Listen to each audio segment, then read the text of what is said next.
Hello and welcome to episode 12 of Note There's Only Trash Here podcast. The date today is the 22nd of May 2013. Now it's only going to be me for this one because unfortunately me and Mr. Mark Buckable, we weren't able to kind of get it together. You know, people have schedules. You know, usually we record on Sunday because we're both free on Sunday, so it's easy to kind of get something together. But during the week, it was kind of a bit of a different issue, so it is only going to be me. And obviously I wouldn't usually do a podcast if it was just by myself. I'm trying not to do that anymore. But the reason why I'm doing this podcast, a second podcast in 1 week, it's nuts. It's Looney Tunes, is because of the big announcement that came on Tuesday, which was the announcement and the reveal of the new Xbox. You know, I've got a lot of details here about the thing, so pretty much this podcast is going to be me going through them, giving my thoughts and feelings and all that kind of stuff. So, you know, enough messing around. I don't have to do any, I don't have to do gaming news. I'm ashamed. I should have got Cows to record a new one, like Xbox One, or something like that, maybe, but I didn't think it through. Well, anyway, first of all, let's start with some details about the thing. It's called Xbox One, and straight away I have a problem. Straight away, I'm not happy with it. Xbox One is a horrible name. I don't quite get what it is with companies or video game companies now naming their consoles such kind of gimmicky, stupid things. Like, the Wii U is a horrendous name. And then it's like, it's called it. You know, there was the Wii, and now you're the player, or something like that. And now it's the Xbox One, where it's like, it's all in one, so it's the Xbox One. I don't get what's this new trend with these kind of names, because one of the rumours names for the new Xbox was going to be Xbox Infinity. And I actually really like the sound of that name, you know, Xbox Infinity. It's, you know, it says that the infinity implies it can do a lot. It's a pretty cool sounding phrase, Xbox Infinity. You know, it's an upgrade. But Xbox One is just horrendous. I don't know why. They seem to be going more for the kind of gimmick and trying to make it simple for people rather than a name that sounds good. Like, this now means that it goes Xbox, Xbox 360, Xbox One. There is no logic to that. There is no logic to any of that. It's so confusing. It's so dumb. They should have just gone for something more simple. Well, not simple, but an actual kind of name, you know, or Xbox 720. I mean, I'm not a fan of that. I'm glad they kind of didn't go for 720, but 720 is better than 1, because 1 makes no sense. It's stupid. Okay, so they revealed the look of the console. And they revealed the console, the Kinect that comes with it, and the controller. So first of all, let's go for the console. Let's go for the look of the console. I'm keeping it negative here. Looks horrendous. The console looks really bad. I don't know what they were thinking. Maybe it's just me, but when I buy a console or see how a console looks, I rather have them. I want some character. I want something that looks kind of distinct and looks like a console. But what they've done is, because of this, all the new features on it that to do with TV and entertainment, because it's an all-in-one entertainment device, they've made it look like a big cable box or a big Blu-ray player. It just looks like a fat, horrible Blu-ray player, and I really don't like it. I don't know. I get why they went that way, because they want it to be an entertainment device rather than a gaming console. But looking at my 360, I like it. It curves in, it has its own kind of character. Even though, you know, consoles are literally just a box with then like a disc tray or a cartridge tray, and that's it. But each console has its own character. You know, even the big Xbox had the big X on it, and it looked pretty cool. You know, it was an Xbox, it had an X on it. So I'm a bit disappointed by the look of it. I'm disappointed by the name, and I'm disappointed by how it looks. I just don't. It's just a box. You know, it's shiny, I guess, but I mean, just look at some pictures of it. Look at that horrible little tray on it.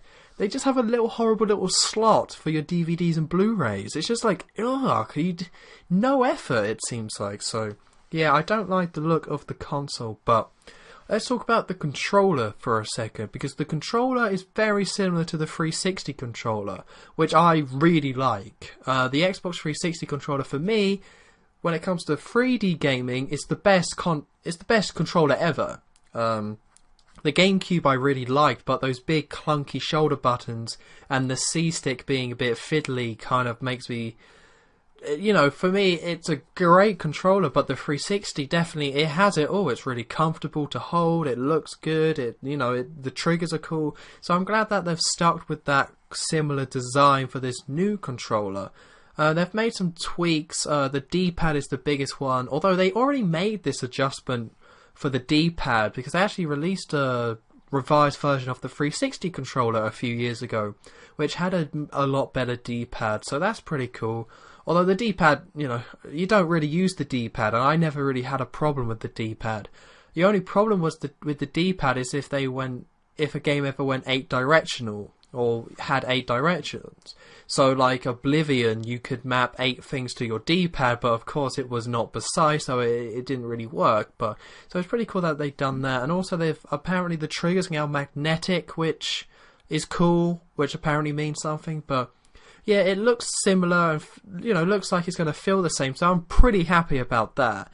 I was not happy that the PS4 stuck with the DualShock and just had a revised version of that, but I am happy that Microsoft has stuck with the 360 controller and just made it a bit nicer and smoother.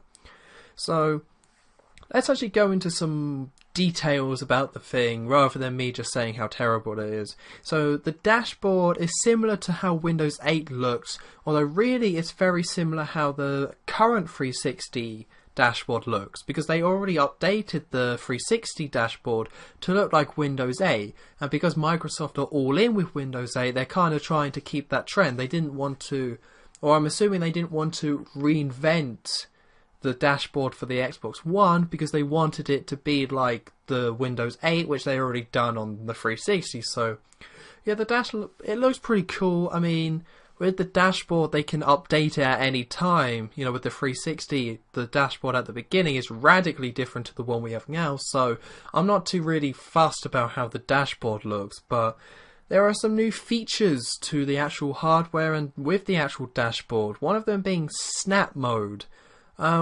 Using the Kinect, you can give orders and then you can... Okay, so how do I kind of explain this? It's probably better off going to see a demo of someone using it, but pretty much you can have stuff in the right side of the screen, you can snap stuff to the right side, and then you can jump to all the different apps. If you have Windows 8, it's very similar to all the apps. So you'll have an app for your TV, app for music, app for games.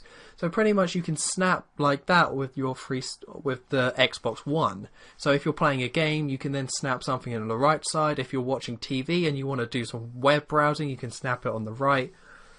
And then also there's a big thing about TV. There's a big integration with TV where you plug in your cable box and then it integrates a load of stuff. Really, I'm having a hard time explaining the features because there aren't any. Well, that's unfair, but there's no features where you would really, if I said it, you'd be like, wow, that sounds really cool. Because it's like, who really cares? This Xbox, for some reason, is focusing a lot more on TV integration with your 360. And I don't understand why. It's the mistake Nintendo made. Like, the gamepad is cool and you can play it off the gamepad with the Wii U. That's cool because it's cool to have it just on the gamepad. But it wasn't cool because it's like, hey, now while Mum and Dad are watching their soaps, I can play the Mario. That wasn't cool. Like, people sharing TV or the main TV isn't a problem anymore or anything like that. So, or TV just doesn't matter anymore. That's the thing. That's the thing that's confusing. With the X1 or the Xbox One, it seems to assume that, or they said this, like, we think the main TV in the living room is the most important thing in the house, or however they phrased it. And then it's, the whole idea is that, hey, you have this device and it can do everything that you want it to do. But the assumption is that people care about television in the same way that they did 15 years ago, which isn't the case. TV isn't going away by any means, but it seems weird that you would focus your new console, something that has to, be current and relevant for the next 5 years, around the fact that you can do stuff with TV and there's TV integration, and now you can check your stats while watching television, and then you can jump back to your Star Trek DVD or whatever. It's a very odd move. It's a very odd focus. It doesn't make any sense. I want a gaming device, and so do a lot of people. I'm outside of the US. I'm a British guy, so I won't even be offered these features with the TV. But at the conference, that was the big focus. TV and how it integrates with that. That was the focus. That's what they wanted you to be wowed by. And I, of course, wasn't, because I won't be connecting it to anything. I don't have an aerial in my room. I don't have Sky, because assuming when it comes to England, it'll be about Sky. I don't have Sky.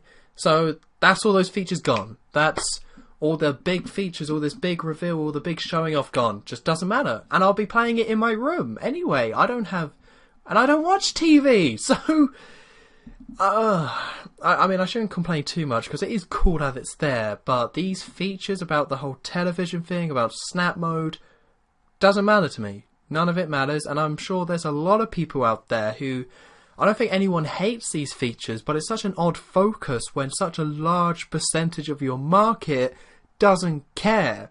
Yes, there are a lot of video game consoles in the living room, and yes, it's kind of cool to integrate it all in one platform, but it's not unnecessary. It's not, the whole thing with invention and innovation, it's like, creative solutions to problems, but it was never a problem. It's not a problem people like with TV and arguing about it. Maybe it used to be, but not anymore, with iPads and things like that. Although I will say, with these new features, it does make Smart Glass make a lot of sense, because they're saying with the Smart Glass up now, you can use your iPhone to manipulate what you're doing on the Xbox, like with the snap mode. So if you're watching a film and then you snap in the Internet Explorer on the right side of the TV, you can then manipulate that using Smart Glass, which makes a lot of sense. It's kind of, I don't think they could make it work in any other way, and it makes it quite easy just to pick up your iPhone or whatever and just use Smart Glass to do it. That's pretty cool. It's one of, all this kind of stuff they were announcing about the snap mode and whatever. It's one of those things where when it works and when it's necessary, it's really cool. My doubt is that it's never going to be really necessary, and you might use it like twice, and then you just go back to gaming.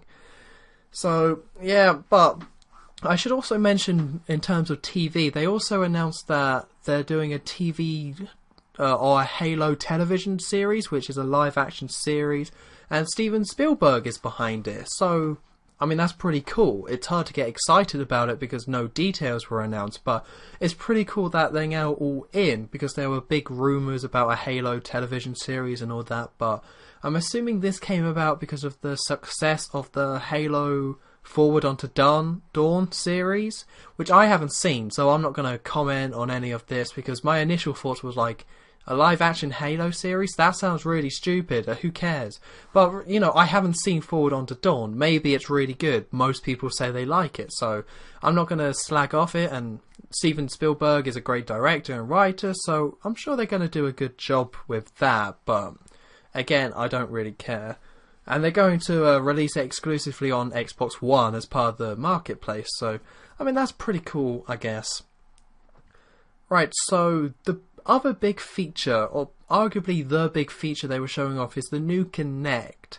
Now, most people don't like Kinect, for obvious reasons, like nobody cares about a camera. Yeah, it's pretty cool, the speech recognition stuff, but it doesn't really matter. It's kind of a nice thing to have, but I have a controller and thumbs. Again, it's a solution to a problem that didn't exist. But this new Kinect, it looks pretty good. I can't honestly say what's better about it. Well, that's kind of an ignorant statement, but so pretty much for anyone who doesn't know, it's the Kinect, it's a brand new one. It comes packaged with the Xbox One, and you have to have it plugged in for Xbox One to work. You have to have it plugged in, or I don't know what happens. I guess it'll freak out if you don't have it plugged in.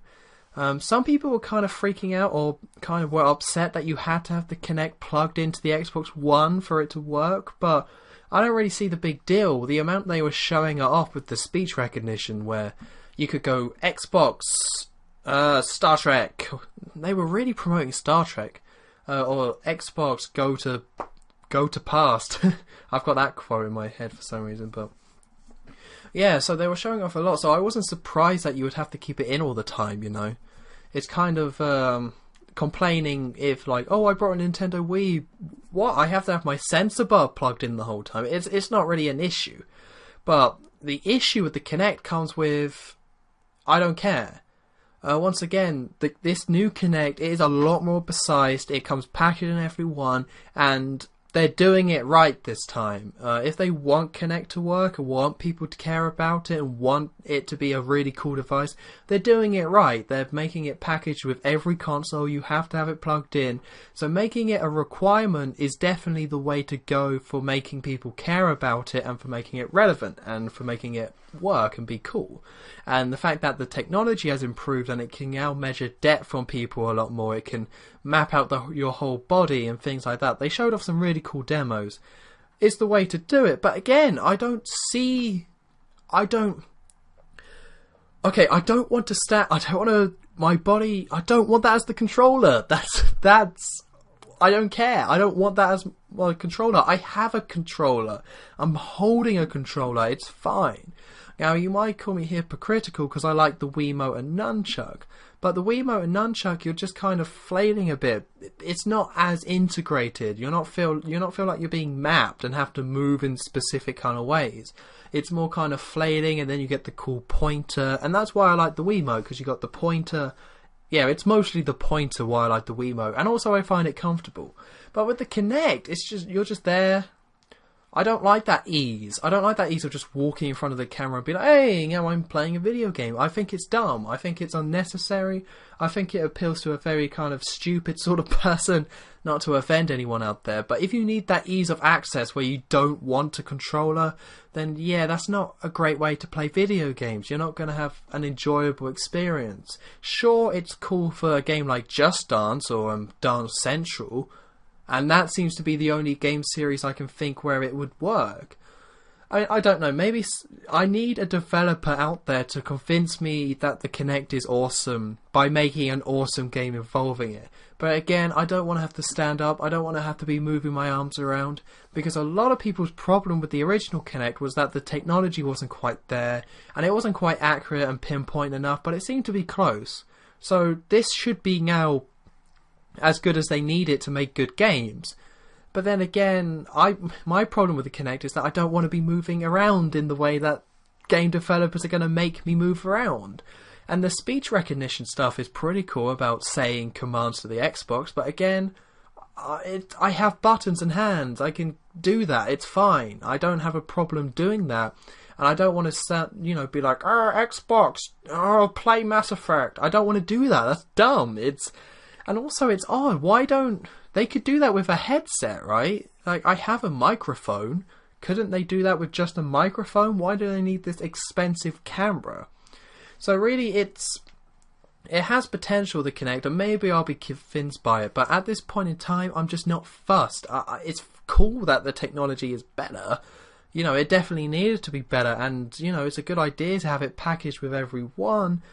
But it's not a selling point for me. I don't know who cares. I don't know who, after buying a 360 and a Kinect, would be like, oh, the new one has a Kinect too. I don't know who that person is, and I don't know if there's enough of that person to make the Xbox One awesome, because I don't think it is going to be awesome at this point in time. But yeah, so pretty much Kinect, it's cool that it's made better, but I couldn't care less. Right, so now here comes the kind of scary stuff with Xbox Live. Now, there's been some details about this, not many. Pretty much they were promoting they're building up their server base. They're saying that for Xbox Live at the moment, or for the 360 one, there were 15,000 servers, and they're now upgrading it to 300,000 servers, so obviously a massive jump there. Now, the reason why they're doing this is to promote and have cloud gaming become an actual proper reality. cloud gaming has kind of been around for the last few years, but it's been more, oh, I can save my Fallout New Vegas files to the cloud. That's pretty handy, I guess. And now they're actually saying it's going to be like a dynamic kind of space.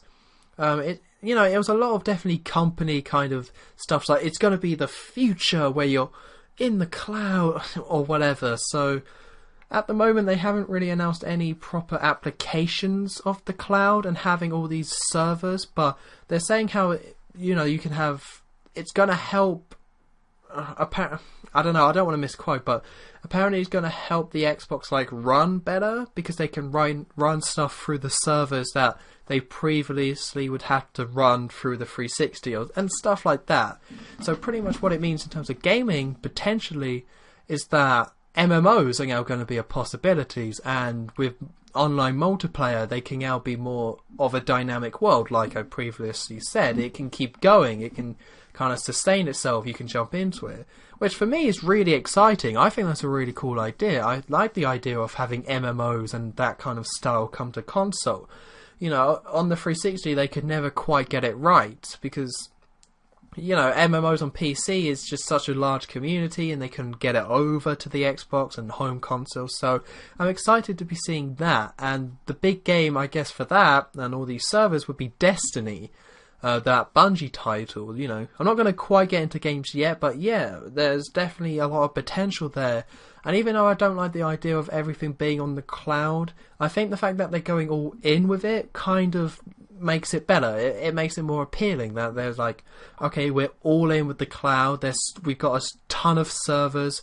You can now just have this gaming experience all on the cloud. That kind of makes me like it more, because I never really enjoyed the cloud or had anything on the cloud. And I'm sick of saying the word the cloud, but I kind of have to. But so it's cool. It's cool that they're upgrading it, and it should mean that Xbox Live is going to run smoother, because Xbox Live didn't run as smoothly as I would have liked. I was just playing Gears of War 1 with a friend before I recorded this, and then I got kicked off Xbox Live for no reason, and I completely forgot how with Xbox Live on 360 it was not perfect. It was definitely not perfect, so I'm glad that they're working to fix that, and hopefully with the new Xbox it's going to be a lot better.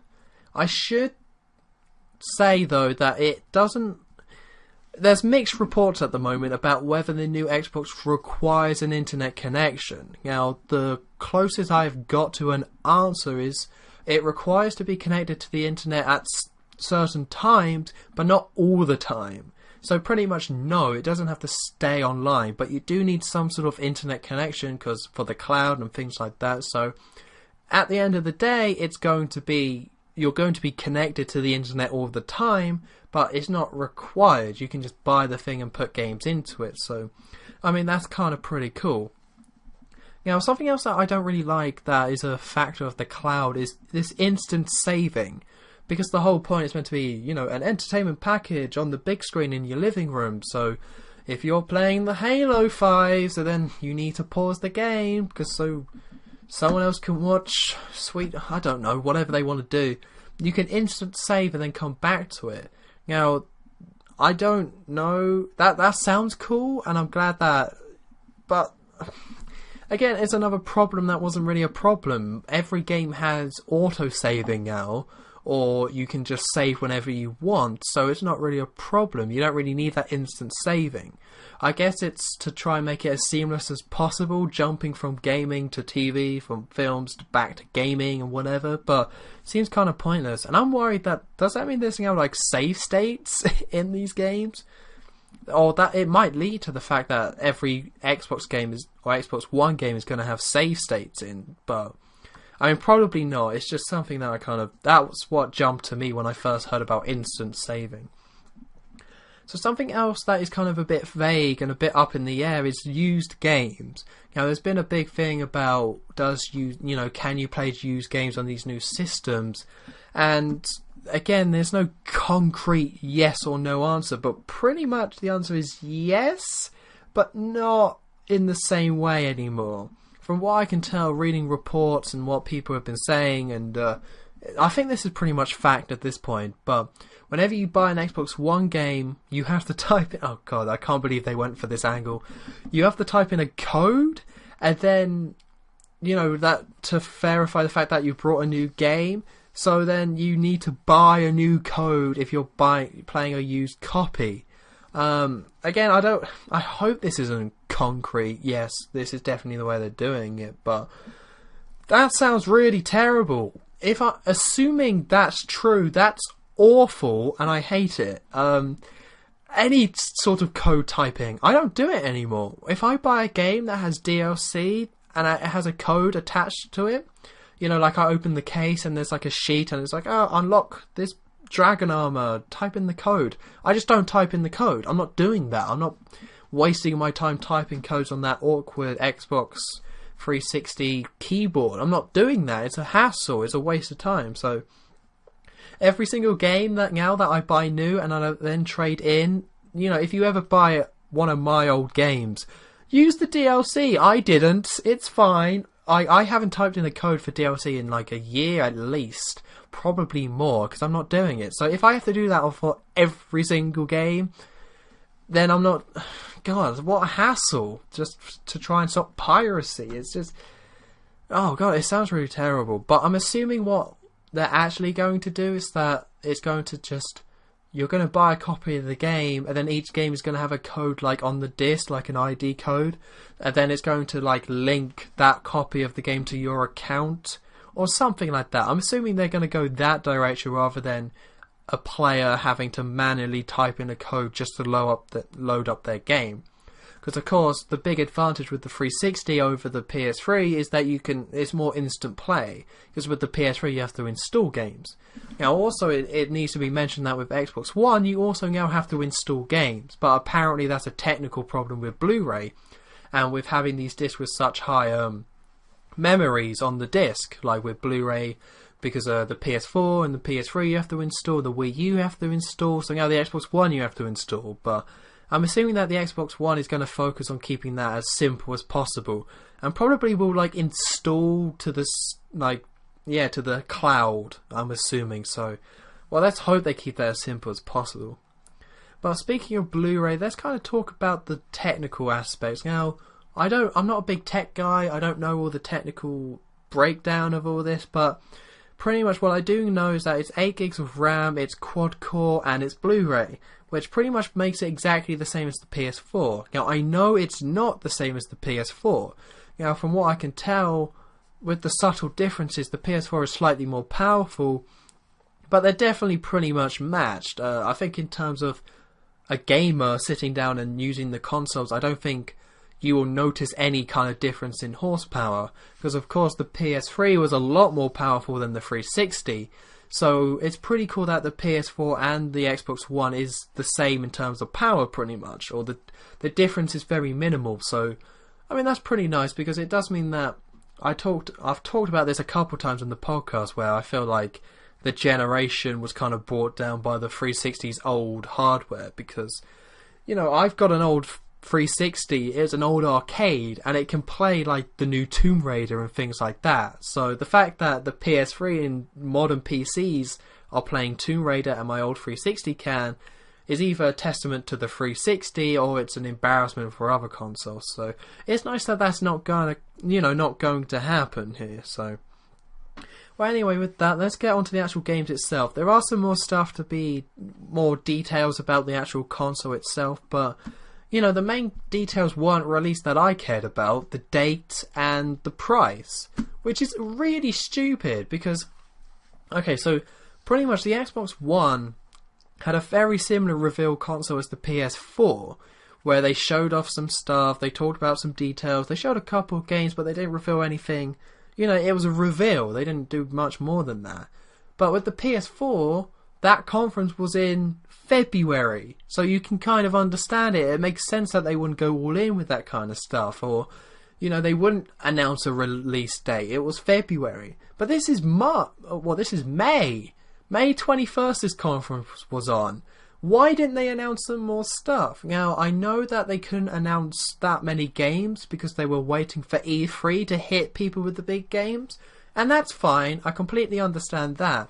But why not reveal some more stuff about the console itself? Sure, they showed off the box, and that's nice, but, you know, why not show off the different SKUs, the different models they have, and you know, how much it's going to cost, and what day it's coming out. You know, they really should have given a date. They really should. That was a massive mistake, because I think they kind of messed up this conference overall.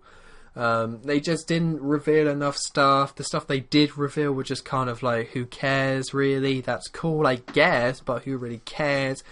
And they just messed it up. They should have done this conference in March. If they did this one in March, like to try and match the PS4, then I would, you know, it would have done a lot better. People would have liked it more, and I would have liked it more. But yeah, so before I get into games, it was just disappointing overall, and I'm sad that there's no date. They said later this year, which, who couldn't figure that one out? But yeah, let's get into the games themselves. So the big game of that conference was Call of Duty Ghosts, which they already announced Call of Duty Ghosts Activision, so this was the big reveal. And I have to say, I'm excited for that game, but I don't see any reason why I can't get the 360 version rather than going out and buying Xbox One to get that version. You know, the pretty cool thing is that they showed off a video comparing Modern Warfare 3 and what they did with that game to Ghosts, and showing the technical thing and seeing how much better it was. And yeah, it definitely is a big improvement, but apart from graphics, why should I get an Xbox One to play Call of Duty? That's kind of my problem with Xbox One in general, and why I'm not that excited about it. I haven't got a reason to go out and buy it at launch, because a lot of the games that are coming out I can get on my 360. You know, if I go through the list of games, you got Call of Duty Ghosts, Assassin's Creed 4, or Assassin's Creed Black Flag, I can get that on my 360, or Wii U. Battlefield 4, can get that on my 360. FIFA 14, 360. Forza 5, that's only on Xbox One. Madden 25, 360. NBA, 360. Destiny, 360. Watch Dogs, I can get that on my 360. And then you got GTA 5, I can get on my 360. It's really quite dumb. They better come up with some big games, Microsoft, at E3, if they want to convince people they need this new Xbox, because nobody's buying it for the snap mode. Sorry, maybe you think it's a cool feature, and I'm sure people do, but no one's buying an Xbox One because of it. It's kind of ridiculous, but yeah, so Call of Duty Ghosts, it looks good. I'm excited for it. It's going to be a really solid game. It's cool that they're doing a new engine. It's nice to see Infinity Ward back with the franchise doing something new rather than a new Modern Warfare. Even though I would probably have to say Modern Warfare 3 was my favourite Call of Duty game, because I really did enjoy that game. They did a great job, so I'm pretty much really excited for that game. But yeah, graphically, if I'm talking graphically about the new Xbox One, it doesn't look bad, it looks good, but I'm not impressed by it, you know? I don't know if I'm the only one, I don't think I am, but I'm just not impressed by how it looks. It looks fine, there's an improvement, I'm not going to deny that, but this is definitely the smallest jump in graphics we've seen ever in a console generation. You know, when we went from, you know, we got 2D and then improved 2D and more detailed, and then we jumped to 3D, and that was amazing. And then the jump from like PS1 to PS2 was like, wow, look at those faces, we can actually see human faces. And then we jumped to HD gaming and it looked amazing, and now it's just slightly improved HD gaming graphics.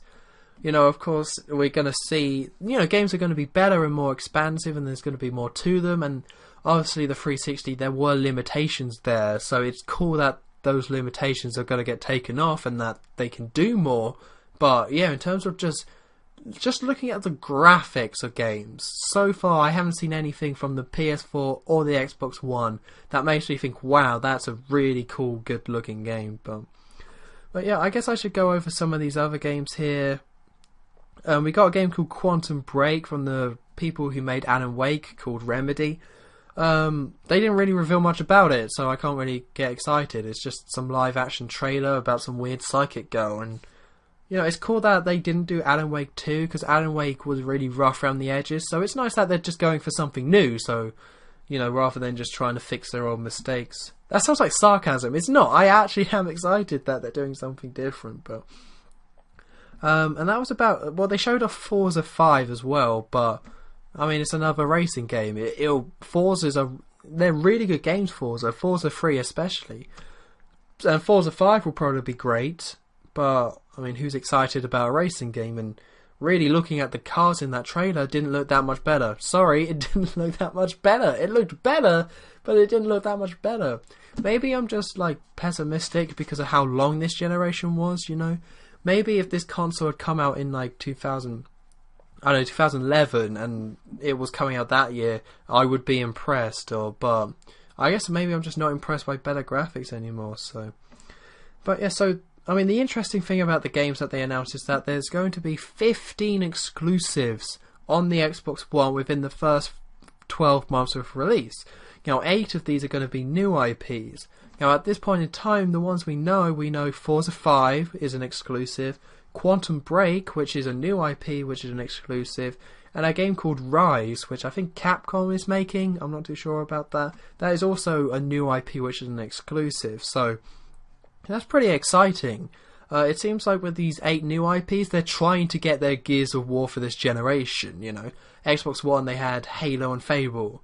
With the 360, they had Gears of War and Fable and Halo as well. So I think they're trying to get another one of those killer IPs for the Xbox One, which is awesome. I'm glad they're really pushing that and trying to get another one, because, I mean, I guess you don't quite know what that's going to be. The 360 had a ton of new IPs, but only really Gears of War survived to be a big franchise. Cameo, who cares about that game anymore? Viva Pinata did okay, but the second one didn't do great. And then you got Condemned, which, you don't know what what IP is going to get big, so it's good that they're kind of pushing for that. And with these different IPs, I guess maybe we'll see quite early on what the new kind of game style is that's going to be big. Because it was definitely very action-oriented this generation with the Call of Duty, Gears of War, Halo, things like that, Killzone, God of War. So maybe we'll see a shift away from that, maybe from more storytelling games. I can definitely see that happening, more focus on story and, enjoying characters. Definitely taking another step towards film. Although, of course, if they're taking another step towards film, they have to take a step back away from action, unless they want to just be like Transformers. But this is kind of a different point. But my last thing I want to talk about on the Xbox One is that this is my exciting news. This is the news I was so excited by.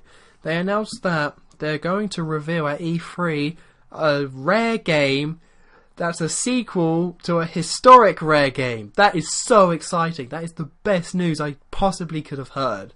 Now, the phrasing is very specific here. It's saying it's a new game in a franchise which is a historic. He specifically used the word historic when talking about it. So, what this means to me is that, first of all, if you look at all the Rare old franchises, the historic ones, or the ones that people would care about that there would be a sequel to, you got to eliminate GoldenEye, of course. You got to eliminate the Donkey Kong series. So really, it comes down to, if we're looking at the main ones, it comes to a Banjo-Kazooie, Conker, Killer Instinct, Perfect Dark, and that's about it. Unless you want to count Grabbed by the Ghoulies. But I think the fact that he said historic either means we're going to see something really old like Battletoads or Killer Instinct, because Microsoft applied for the patent for, or the trademark for Killer Instinct, which apparently got turned down, so I don't know if they actually got it or not. But yeah, so we might see a new Killer Instinct game. That's, if I was a betting man, that's what I would put my money on, that it's a Killer Instinct game. But I really want a new Banjo-Kazooie.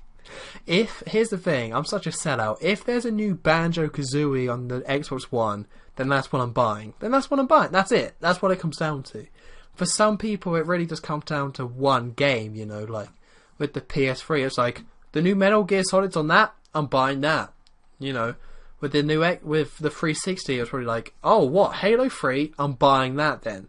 Because people can say, oh, look at all these different features, but all consoles are good and have their good features. Really, it comes down to, does it have that killer game that you want? And of course that's why the Wii U is suffering, because for a lot of people the answer is no, there's no Super Smash Bros. America, whatever, but that's a different point. Talking about the Xbox One here, so for me that would be that killer game. Forza 5 isn't that killer game. Quantum Break isn't it. Call of Duty Ghosts I can get elsewhere. Destiny I can get elsewhere. So Watch Dogs I'll get on my Wii U probably. So for me, to sum up, with the Xbox One, it comes down to if this historic rare game is Banjo-Kazooie or anything like that, then I'm buying it. Other than that, it really does come down to nitpicking and looking at all the different things, because at the moment the PS4 hasn't revealed a killer game that I must get. If they say that Metal Gear Solid 5 The Phantom Pain is an exclusive and then there's no Banjo-Kazooie on the Xbox One, then I'm probably getting the PS4. But one quick thing that I didn't mention that I'm scared of, that with the Xbox One, they haven't announced if you have to pay for Xbox Live Gold, but what they did say is that any membership to Xbox Live Gold that you have on your 360 will transfer over to the Xbox One, which really makes me feel like they're going to make us pay for Xbox Live Gold. So either they better slash the price of something, they better slash the price of Xbox Live Gold, or they better make sure that Xbox One is cheap, because if it's an expensive console, if the Xbox One is the same price as the PS4, and then you have to pay for Xbox Live Gold, then I'm gonna go PS4. It really is up in the air for me. But I suppose I better end this. This isn't the longest podcast I've done myself, but this is a long one, basically on one subject. Anyway, the Xbox One, but. I guess I should probably mention the new Batman trailer. Pretty much, it looks cool. Or Batman Arkham Origins. It looks cool. I'm excited for it. I'm glad that they're going for a more unified story. I think Arkham City really suffered because you just jumped in the open world from it's the Penguin section, it's the Mr. Freeze section, and I think that made it worse than Arkham Asylum. Still a great game, but Arkham Asylum is better. So I'm glad they're going for a more unified story with the whole 8 Assassins thing, and it does look really good. So. Right, I guess that is time to end it. So, of course, leave your comments about the Xbox One. Are you excited about it? Do any of these features appeal to you? Does any of it make you excited about it? Not me. Not really, but, everyone's entitled to their opinion. So, of course, so sorry about no podcast next week. I hope this one makes up for it. Of course, the next one will be June 3rd or June 4th, because E3 is also that week, or is very soon afterwards, so, hopefully me and Mr. McLuckable will record a podcast, explaining the stuff is going to go on while I'm away, and of course, so Mr. McLuckable can get his opinion out on the Xbox One. So, either way, thank you very much for tuning in, and if you made it this far, then bloody hell, good for you. It's been 42 minutes of me slagging off the Xbox One. It's such a stupid name. It's the PS1. The PlayStation already. Whatever. Anyway, thank you very much for watching. Don't forget to subscribe and all that, and check out older episodes. And I'll see you in a couple of weeks.